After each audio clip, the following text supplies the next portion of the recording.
بسم اللہ الرحمن الرحیم الحمد للہ رب العالمین والصلاة والسلام علی سیدنا و نبینا و مولانا محمد خاتم النبیین و امام المرسلین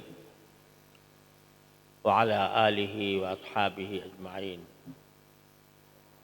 وعلی کل من تبعہم بإحسان الی یوم الدین. اما بعد، حضرات علماء کرام، السلام علیکم ورحمۃ اللہ تعالی وبرکاتہ. الحمدللہ آج پنجاب کے مسئولین اور معاونین ناظم اور مجلس عاملہ اور مجلس شورا کے ارکان کا یہ مبارک اجتماع ہمارے لیے آنکھوں کی ٹھنڈک بنا ہے. اللہ تبارک و تعالیٰ اس کو ہر حیثیت سے بارک اور مسعود فرمائے. جن مقاصد کے لیے یہ اجتماعات منعقد کیے جا رہے ہیں مختلف صوبوں میں ہوئے ہیں، اور اب آج لاہور میں الحمدللہ یہ اجتماع منعقد ہوا. ان مقاصد کے بارے میں انتہائی تفصیل کے ساتھ ہمارے ناظم اعلیٰ حضرت مولانا محمد حنیف جالندھری دامت برکاتہم العالیہ نے تمام ضروری پہلو بیان کر دیا، اور اس میں وفاق کے مقاصد بھی آ گئے، اور وفاق کی طرف سے مدارس دینیہ کے اصل مقاصد کے تحفظ کے لیے ان کی آزادی اور خود مختاری کے تحفظ کے لیے جو کاوشیں اب تک ہوتی رہی ہیں ان کا خلاصہ بھی آپ نے سن لیا. اور یہ بھی کہ الحمدللہ پچھلے دنوں مدارس کے رجسٹریشن کا مسئلہ جس طرح حل ہوا اس کی تفصیل بھی آپ نے ان کی زبانی سنی، اور آئندہ کے لیے ہدایات بھی.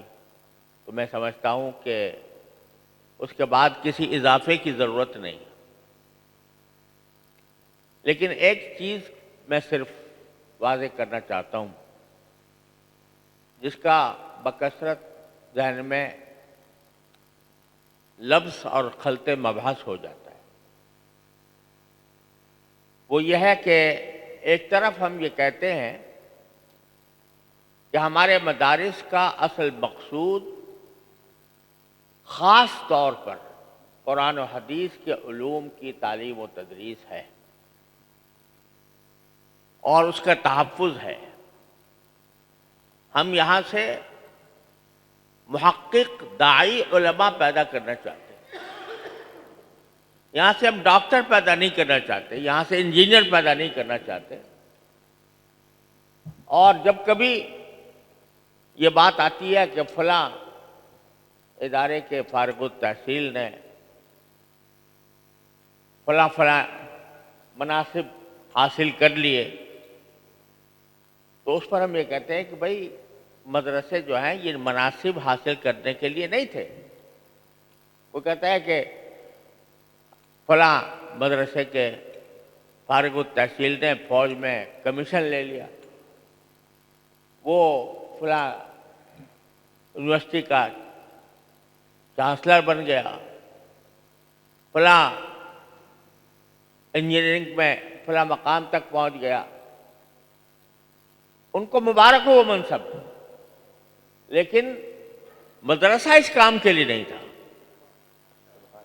مدرسہ جو تھا وہ ایک محقق اور اللہ والا عالم پیدا کرنے کے لیے تھا. صرف محقق نہیں، اللہ والا عالم پیدا کرنے کے لیے. ایک طرف تو ہم یہ کہتے ہیں، دوسری طرف یہ کر رہے ہیں کہ ہم ابھی آپ نے سنا کہ ہم عصری مضامین کے لیے اپنے مضامین داخل کر رہے ہیں متوسطہ کے اندر. اس کے لیے کتابیں تالیف ہو رہی ہیں اور چھپائی جا رہی ہیں. تو بعض لوگ اس میں کچھ دونوں میں تضاد سمجھتے ہیں، دونوں باتوں میں. اس تضاد کو ذہن سے رفع کرنا بڑا ضروری ہے، اس التباس کو رفع کرنا بڑا ضروری ہے. ہم جو متوسطہ کے اندر عصری مضامین کی اہمیت کو مانتے ہیں اور اس پر زور بھی دیتے ہیں، اپنے مدارس سے یہ کہتے بھی ہیں کہ آپ جلد از جلد کوشش کریں کہ متوسطہ میں یہ مضامین داخل ہوں. وہ اس لیے نہیں کہ ان کے ذریعے ہم ڈاکٹر پیدا کریں، ان کے ذریعے ہم انجینئر پیدا کریں، ان کے ذریعے ہم کوئی عصری سائنسدان پیدا کریں، بلکہ ان کا مقصد صرف ایک ہے، اور وہ یہ ہے کہ ہم نے قرآن و حدیث اور اپنے اسلاف سے یہ سیکھا ہے کہ کلموا الناس بقدر عقولہم. جب بات کرو، دین کا پیغام پہنچاؤ، تو مخاطب کے ذہن کو مد نظر رکھ کر، اس کو سامنے رکھ کر پہنچاؤ. بلاغت نام کس چیز کا ہے؟ مقتضائے حال اور مقتضائے مخاطب کے مطابق بات کرنے کا نام بلاغت ہے. فصاحت الفاظ سے ہوتی ہے اور بلاغت اس مضمون سے ہوتی ہے جو مخاطب کے مطابق ہو.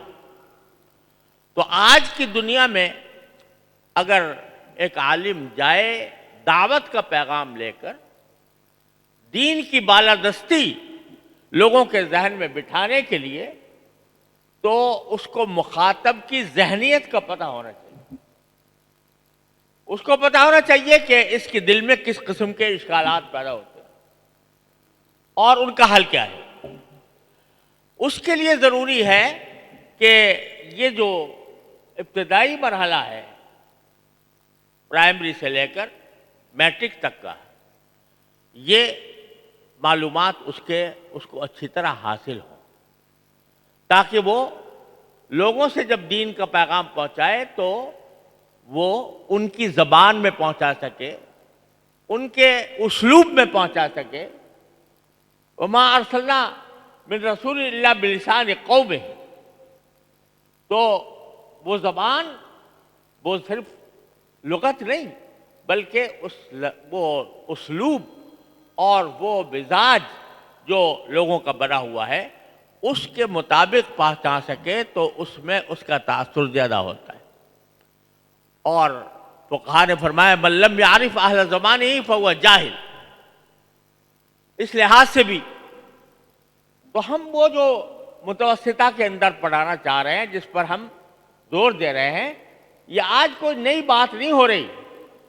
دارالعلوم دیوبند میں 5 سالہ نصاب تھا، 5 سالہ شعبہ فارسی و ریاضی، اور اس میں یہ مضامین پڑھائے جاتے تھے. تو اب موجودہ دور کے اندر اس کی جگہ میٹرک آ گئی. یہ ہے مقصود. لیکن ساتھ ہی ہم یہ نہیں چاہتے کہ وہ جب کتابیں آئیں تو کتابوں کے ساتھ الحاد بھی آ جائے. اقبال نے کہا تھا کہ ہم سمجھتے تھے کہ لائے گی فراغت تعلیم، یا کیا خبر تھی کہ چلا آئے گا الحاد بھی ساتھ. ہم سمجھتے تھے کہ لائے گی فراغت تعلیم، کیا خبر تھی کہ چلا آئے گا الحاد بھی ساتھ. تو ہم یہ چاہتے ہیں کہ پڑھائیں تو ضرور، لیکن وہ سائنس پڑھائیں جو اللہ تک پہنچانے والی، وہ تاریخ پڑھائیں جو اسلام کی اور اسلام کی شخصیات کی عظمت دلوں میں پیدا کریں.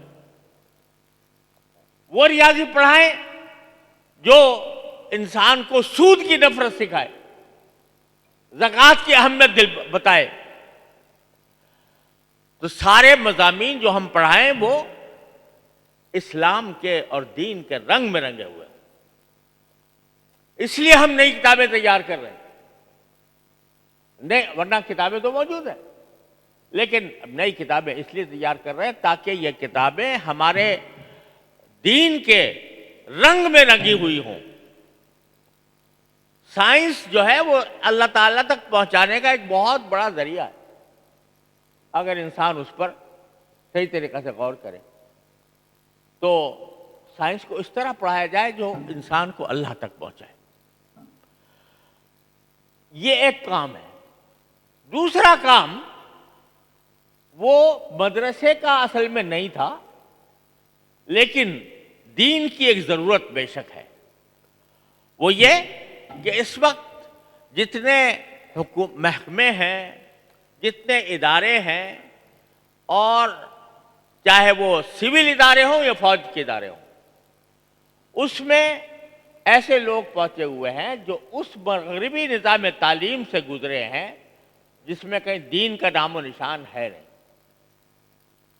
تو ہمارا ایک کام بحیثیت مسلمان ایک کام یہ ہے کہ ان مناصب تک ہم ایسے لوگوں کو پہنچائیں کہ جو دینی ذہن رکھنے والے ہوں,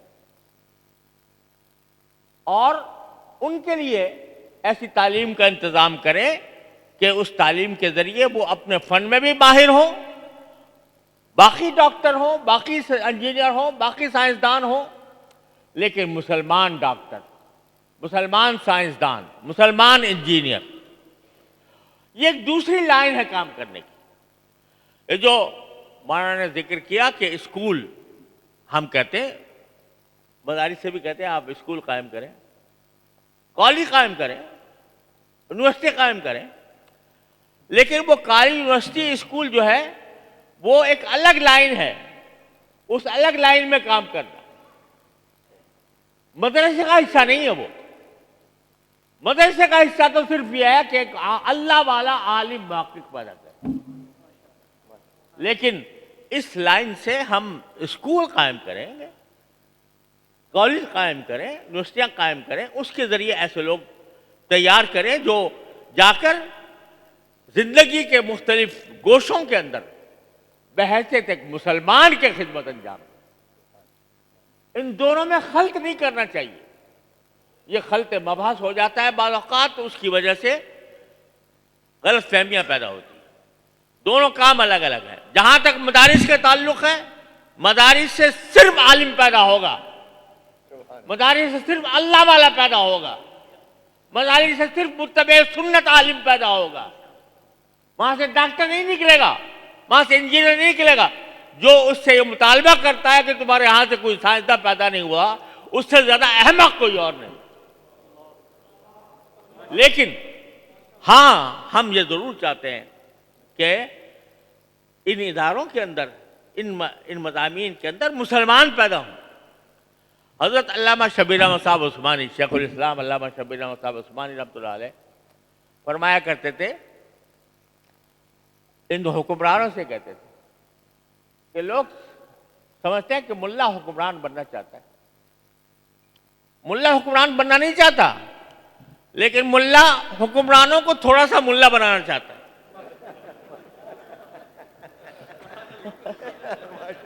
حکمرانوں کو تھوڑا سا ملا بنانا چاہتا ہے.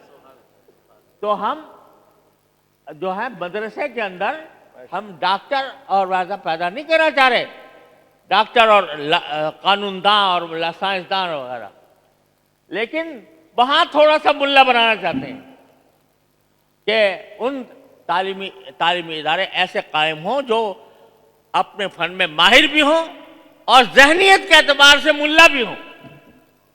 ملا ہمارے لیے سر کا تاج ہے, یہ کوئی گالی نہیں ہے, یہ کوئی توحید کا کلمہ نہیں ہے. یا تو ملا اگر ہمیں کہے, ہم تو ملا بننے کے بھی لائق نہیں حقیقت میں. ملا کون ہوتے تھے؟ ملا عبد الرحمن جامی، ملا جیون، وہ عظیم انسانوں کا نام تھا ملا۔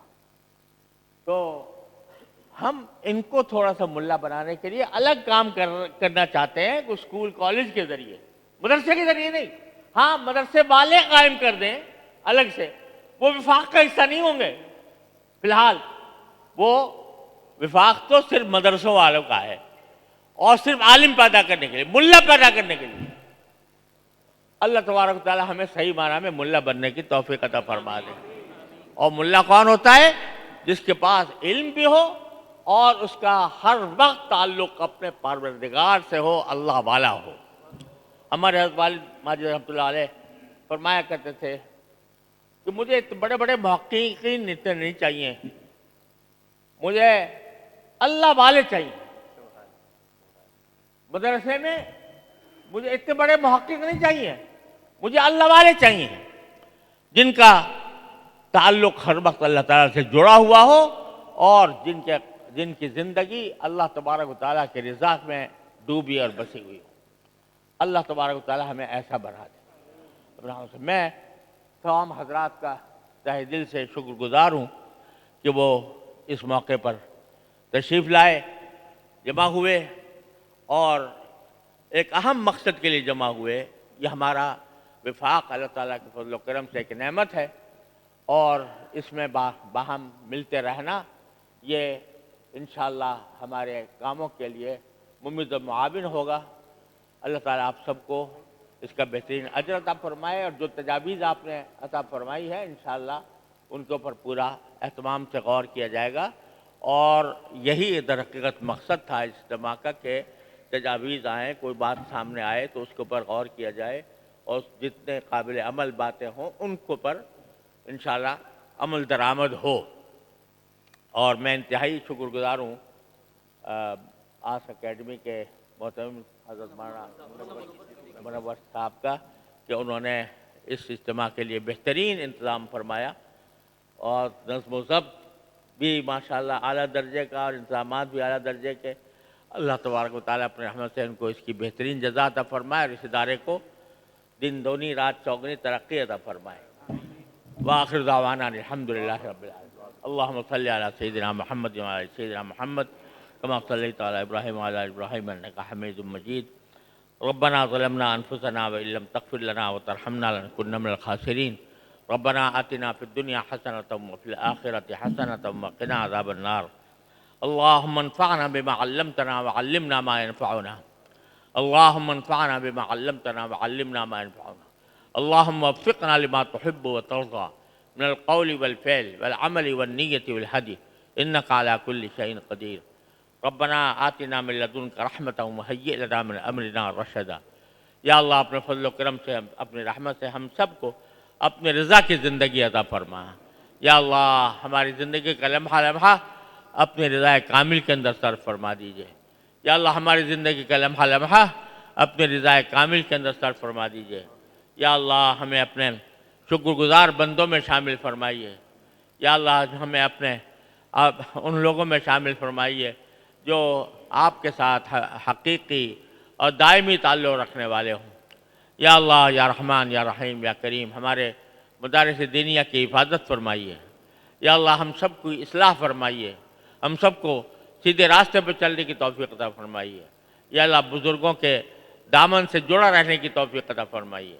یا اللہ اپنے رحمت سے ان اکابر کے نقش قدم پر چلنے کی توفیق عطا فرمائیے۔ ہمارے دلوں میں اخلاص اور صدق پیدا فرما دیجئے۔ ہر طرح کے ظاہری اور باطنی فتنوں سے ہماری حفاظت فرمائیے۔ یا اللہ ہر طرح کے ظاہری باطنی فتنوں سے حفاظت فرمائیے۔ یا ارحم الراحمین مدارس کے تمام مسائل اپنے فضل و کرم سے حل فرما دیجئے۔ یا اللہ مدارس کو امن و سکون کے ساتھ، عافیت و اطمینان کے ساتھ خدمت دین کی توفیق عطا فرماتے رہیے، اور ہر طرح کے شر سے ان کی حفاظت فرمائیے۔ یا اللہ تمام حاضرین کو ان کے تمام جائز مقاصد میں کامیابی عطا فرما۔